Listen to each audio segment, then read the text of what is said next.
জীবনে বিপদে পড়ি, আমরা বিপদে পড়লে আমাদেরকে উদ্ধার করে কে? আল্লাহ ছাড়া আমাদের বাঁচানোর কেউ আছে? উদ্ধার করার কেউ আছে? রক্ষা করার কেউ আছে? এজন্য বিপদে পড়লে আমরা চাইবো কার কাছে? আমাদের যাই দরকার হোক আমরা ফরিয়াদ করব কার কাছে? নাকি মাজারে যেয়ে চাবেন? মাজারে যেয়ে চাবেন? অনেকে তো মাজারে যেয়ে কপাল খসে, আছে না নাই? মাজারে যেয়ে সন্তান চায়, আছে? এই এলাকার লোকদের আকীদা খালিস আমি জানি। মাজারে যেয়ে কপাল খসে আর সন্তান চায়। আচ্ছা, মাজারে গেলে সন্তান পাওয়া যায়? আচ্ছা, মাজারে না গেলে যদি বাচ্চা না হতো, গরু ছাগলের যে বাচ্চা হয় ওরা কোন মাজারে মানত করে বলেন? কথা কি বুঝতেছেন?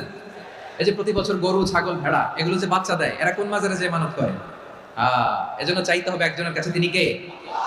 আমার প্রিয় পটুয়াখালীবাসী, মাজার জিয়ারত করা সুন্নাহ। আমরা মাজার জিয়ারত করব, আল্লাহ ওয়ালাদের কবরে যাব, আমরা সেখানে যে সালাম দিব, দোয়া করব, নিজের জন্য করব, কবরে শুয়ে থাকা মাইয়িতের জন্য করব, পুরো মুসলিম উম্মার জন্য করব। কিন্তু কবরে যিনি শুয়ে আছে ওই বাবার কাছে সন্তান চাওয়া যাবে? চাকরি চাওয়া যাবে? সফলতা চাওয়া যাবে? সফলতা দেয় কে?